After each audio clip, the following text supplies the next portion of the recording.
Fala galera, mais uma vez eu, Alexandre Magalhães, na resenha com Magalhães, para falar dos times do futebol brasileiro, dos campeonatos que estão em curso. Torcida do Grêmio está chateada, muito chateada. O Grêmio jogou nesta terça-feira, em casa, após a conquista do título gaúcho, perdeu o time chileno Huachipato por 2-0. E aí se cria, se fala, se procura vários argumentos, né, para entender por que o Grêmio na Libertadores até agora não fez ponto. Né? Você fez um planejamento, né, mas que a princípio não, pelos resultados o planejamento não foi bem sucedido. Mas tem que se separar as coisas. Uma coisa, lógico, acaba sendo ligada à outra, tá? Mas primeiro, o planejamento foi errado ou não? E segundo, o que aconteceu dentro de campo, principalmente nesse jogo de terça-feira? Então não tem como você separar muito as coisas, mas você pode tentar analisar para tentar entender o ponto que fez com que as coisas não derem certo do jeito que a direção imaginava e do jeito que a torcida imaginava. Então a gente vai falar sobre essa derrota do Grêmio, a situação do Grêmio na classificação, né, após essa segunda derrota na Libertadores. Se complica? Óbvio que se complica. Você está na segunda rodada e não faz ponto nenhum, óbvio que a situação fica bem complicada. Dependendo dos outros resultados, pode ficar mais ou menos, mas de qualquer maneira fica complicado. Então é sobre isso que a gente vai falar aqui.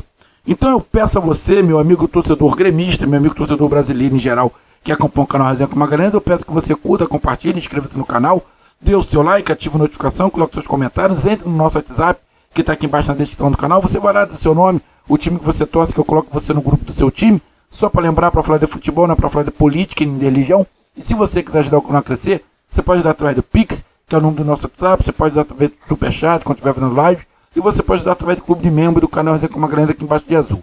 E agora você pode ajudar através do Valeu, que é esse coração que se franco está do lado de compartilhar. E mais uma vez, não deixe de se inscrever no canal, que mais da metade da galera que acompanha o canal não é inscrito. Então dá essa moral pro canal e inscreva-se no canal. Então vamos lá, galera. Vamos aqui falar primeiramente do jogo. Ontem, eu estou gravando na quarta-feira, ontem na terça-feira, também tivemos um jogo pela Sul-Americana do Corinthians em casa. Sabe aquele jogo que dá tudo certo? Tudo que você faz dá certo. Foi o jogo do Corinthians. Ontem, o Corinthians, as coisas estavam dando tão certo pro Corinthians que se o Corinthians pegasse o Manchester City dentro da casa deles, o Corinthians ia ganhar. Tá? Ou seja, as coisas funcionaram. Tudo encaixadinho. E eu vi o jogo do Grêmio. Cara, se você for falar do jogo em si, na minha opinião, o Grêmio não merecia perder para o Huachipato, não. Lógico. Futebol é bola dentro da rede, tá? Então, o Huachipato, ele foi muito eficaz. Ele foi muito assertivo, tá? O primeiro gol sai de uma situação que joga a bola para dentro da área lá, tem um rebote, o cara chuta de fora da área e faz o gol. O segundo gol sai um pouco parecido, né? Mas o Grêmio o tempo inteiro em cima, e o Grêmio criou oportunidade. Aquela cabeçada do Diego Costa que o cara tira em cima da linha, se a bola entra, com certeza teria mudado toda a configuração do jogo, teria mudado o psicológico do Grêmio também, e além de outras chances que o Grêmio criou. Qual foi o grande diferencial do jogo? O Huachipato, é óbvio, chutou muito menos do que o Grêmio.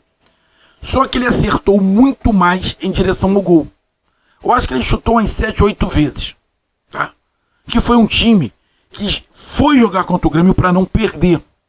E se tivesse oportunidades, ia ganhar. Ia tentar fazer gol. E foi isso que aconteceu. Armou um esquema para não perder e, de vez em quando, dependendo da possibilidade, criar algumas situações de gol. E isso aconteceu. Foram felizes, muito felizes. E óbvio, aí tem a qualidade, treinamento dos chutes que deram. E o Grêmio chutou provavelmente 3 vezes mais, mas eu acredito que o Grêmio, em direção ao gol, chutou menos. E teve ali uns 3 ou 4 chances reais de gol, que por infelicidade, a bola entrou. A cabeçada do Diego Costa, que eu estou citando muito, cara, ele cabeceou, o cara foi feliz de tirar. Então, na minha opinião, em relação ao jogo, alguns momentos do Grêmio faltou competência, que sobrou competência ao Baixo Pato nas finalizações, mas também faltou um pouquinho de sorte. Ao Grêmio, porque algumas situações, teve um lance, eu não me lembro se foi no primeiro ou no segundo tempo, que teve um jogador que fez um jogadaço pela ponta direita, entrou dentro da área, o Diego Costa recuou, só que o Soteldo não fez o facão. A bola passou na frente do goleiro, passou por toda a pequena área. Se tem alguém ali, tinha feito o gol. E aí, quando eu chego nesse ponto, a gente vai bater numa outra situação. Por que o Grêmio atacou e tinha pouca gente dentro da área, já que precisava fazer o gol? Aí tu vai cair para um outro lado.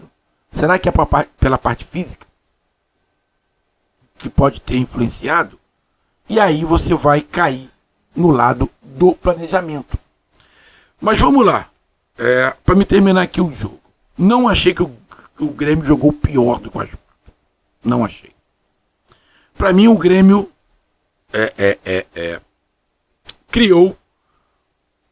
poderia ter pelo menos empatado esse jogo. Não achei que pelo futebol que o Grêmio jogou era para ter perdido de 2-0. Mas o que influenciou foi a eficácia. A eficácia dos chutes do Baixo Pato e a falta de eficácia do time do Grêmio. Mas no futebol em si, não achei que o Grêmio foi mal. O Grêmio criou. Teve oportunidade. Mas faltou alguns pontos. Faltou um pouco de sorte. Faltou um pouco de sincronismo com o ataque. Faltou um pouco mais de gente dentro da área em alguns lances. O time, quando saía para o ataque, que saía com velocidade, faltava gente dentro da área. Muitas das vezes só estava o Diego Costa e chegando de vez em quando o Soteldo, mas faltava mais gente, o meio campo chegar os laterais ou os outros atacantes fazendo um facão. Então na parte tática também faltou um pouco. Mas sinceramente eu não achei que o Grêmio fez um jogo desastroso contra o Baixo Pato. Acho que se o Grêmio tivesse feito aquele gol com o Diego Costa, a história seria diferente.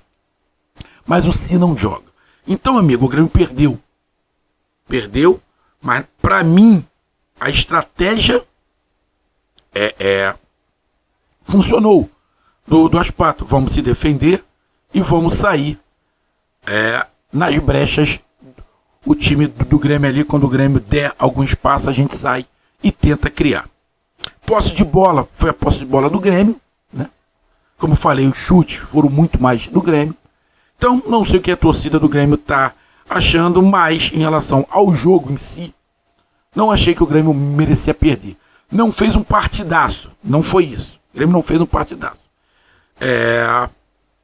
Mas dava para ter empatado. Dava para ter empatado esse jogo. E acabou que o segundo gol deu uma desestabilizada por completo o time do Grêmio. Deu uma desestabilizada completa. E é óbvio, você perdendo de 1-0, você tem que correr atrás. Aí você toma o segundo gol. Pô, você tem que correr mais ainda. Aí as coisas não começam a funcionar. Tu cria oportunidades, a bola não entra, aí um abraço. Aí o psicológico já vai pro cacete, né? Aí já começa a pressão da torcida. E aí você cansa muito mais rápido. que aí você tem que fazer muito mais força para correr, muito mais força para você acelerar o jogo. Então, cara, a parte do jogo foi essa. Não achei que o Grêmio jogou tão mal para ter perdido de 2-0. Faltou um pouco de pontaria e, para mim, um pouco de sorte. O Pato não é um timaço, muito pelo contrário, mas foi um time bem distribuído em campo e que fez a cartilha que o treinador definiu e que muitos times jogam aqui no Brasil quando jogam com times mais fortes. Joga atrás e tenta sair no contra-ataque, tenta explorar uma bola parada, e foi por aí que o Aspato venceu o jogo. Não desmerecendo a vitória do Aspato. Ele fez por onde vencer, mas o que eu estou falando é que eu não vi uma partida tão abaixo do Grêmio para ter perdido de 2-0. Agora vamos lá. Na minha opinião, quando o Grêmio vai fazer a primeira partida lá na altitude, na primeira rodada da Libertadores, quando ele bota o time todo reserva, na minha opinião ele acertou. Porque ele tinha jogado contra o Juventude e empatado, ia decidir em casa. E aí, o que ele imaginou? Irmão, eu vou jogar na altitude. Altitude mesmo. Com o meu time todo titular, eu vou estar quebrado para a decisão contra o Juventude, em casa. Você imagina o Grêmio não ganha o título em casa. Então, cara, eu acho que o pensamento foi esse. A torcida não ia admitir. Vai com o time titular e perde na altitude e perde para o Juventude também. E aí? Então, na minha opinião, eu teria feito a mesma coisa. Jogou lá na altitude, acabou perdendo. Isso estava no planejamento. Vem jogar em casa a final do Juventude. Eu vi alguns canais do Grêmio passando rápido que deram uma desmerecida no Juventude. Deram desmerecida no Juventude, que não precisava fazer isso para jogar em casa contra o Juventude. Eu não sei até onde vai a confiança, né? Ou o desmerecimento em cima do Juventude. Mas eu não teria essa desconfiança e esse desmerecimento para o Juventude, porque o Juventude poderia aprontar, jogando todo atrás, sabendo que o Grêmio ia vir para frente, sair no contra-ataque, meter 1-0 e segurar o placar. Ou levar para os pênaltis, sei lá. Então eu não teria dado esse desmerecimento. Tá? E olhando para um cenário, quem é que poderia causar mais problema? Não desmerecendo o Aspato, mas eu acho que o Juventude causaria mais dificuldades ao Grêmio do que o Aspato. Você olhando para fazer um planejamento. Então, na minha opinião, a comissão técnica acertou quando dá preferência à final. E aí o Grêmio joga a final e vence. E aí tem alguns pontos, né? Os jogadores não jogaram lá na altitude e jogaram a final. Tivemos várias finais, né, nesse final de semana. O Grêmio jogou no sábado. Aí para mim tem um erro. Quando o Grêmio se apresenta na segunda-feira, tá errado. Se o Grêmio jogou no sábado, comemora no sábado e domingo de tarde se apresentava. Porque foi feito. Eu vou te dar um exemplo aqui no Rio de Janeiro. O Flamengo jogou contra o Nova Iguaçu no domingo, comemorou no domingo, na segunda-feira de tarde o Flamengo já estava treinando. Ou seja, comemorou domingo à noite, pá, curtiu, pá, acordaram tarde, almoçaram em casa e puf, treinamento. Ou seja, Flamengo treina segunda-feira à tarde, terça-feira de manhã e à tarde, se eu não estiver enganado, e joga na quarta. Então, era pro Grêmio. Treinaria domingo, treinaria segunda e jogaria na terça. Então, esse é um ponto errado.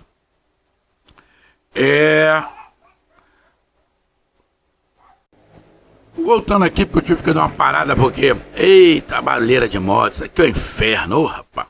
Mas voltando aqui. Então, como eu estava falando, acho que nesse planejamento aí de comemoração, houve um equívoco, tá? Poderia ter voltado no domingo. Vi também que, obviamente, provavelmente por análises clínicas e físicas, o Renato poupou 3 ou 4 jogadores titulares e botou alguns jogadores que jogaram até na altitude, fez ali algumas alterações. Pode sim o Renato ter entendido que o Juventude é mais forte que o Achupato, e para jogar contra o Achupato em casa, ele poderia tirar alguns jogadores sim, né? Porque o nível do Grêmio é superior do Achupato e daria para esse confronto. Será que o pensamento dele está errado? Ele foi soberbo? Não. Acho que ele não foi soberbo. Acho que ele pensou por aí. Agora tem aquela situação. Bom, aqui no Brasil se joga de 3 em 3 dias há anos.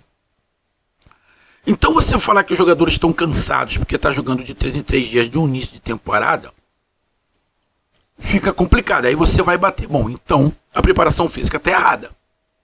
A preparação física está errada ou está acontecendo alguma outra coisa. Porque no Campeonato Brasileiro, aqui no futebol brasileiro, você joga domingo, aí joga quarta pela Copa do Brasil, e depois joga no sábado, aí joga na quarta de novo para uma outra competição, e assim vai indo. E você tem que ir mexendo no time.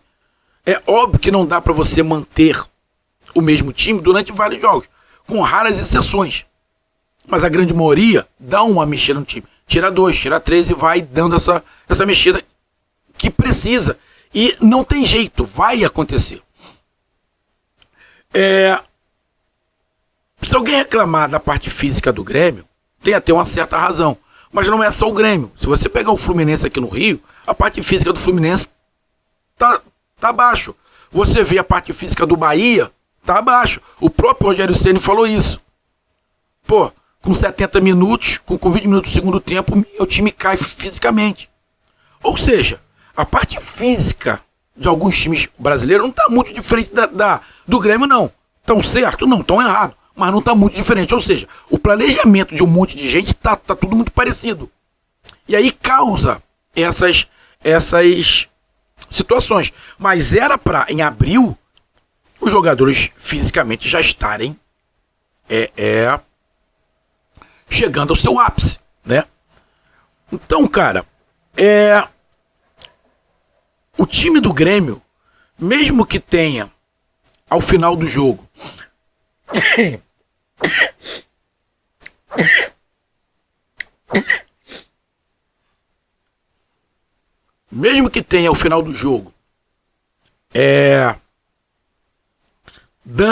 ter tido uma caída física, sinceramente eu não sei se essa caída física é por causa de uma preparação física mal feita, tá? O Grêmio teve que correr mais, ficar atrás do gol o jogo praticamente inteiro, parceiro. Então isso vai cansar mais. Então, amigo torcedor do Grêmio, o próprio Renato falou que tem que ajustar algumas coisas, tem algumas coisas erradas ali, que tem que se ver dentro da situação do time. Pode ser que o Grêmio tenha que arrochar, que o Renato tenha que arrochar mais os jogadores, e de repente o Renato troca, né? Olha só, se for campeão, vou dar aí 1 dia e meio de folga pra vocês. Aquelas trocas que tu sabe que o Renato faz, vamos fazer um churrasco. De repente o Renato vai ter que fechar a torneira, pode ser isso, né? Olhar aí na preparação física, alguns jogadores que de repente ele precisa, mas vê que tá ainda em fora de condição, afastar. Mas, cara, eu não achei sinceramente que o planejamento foi todo errado. O que eu achei é que, óbvio, diante dos resultados, a impressão que você tá com o planejamento tá todo errado.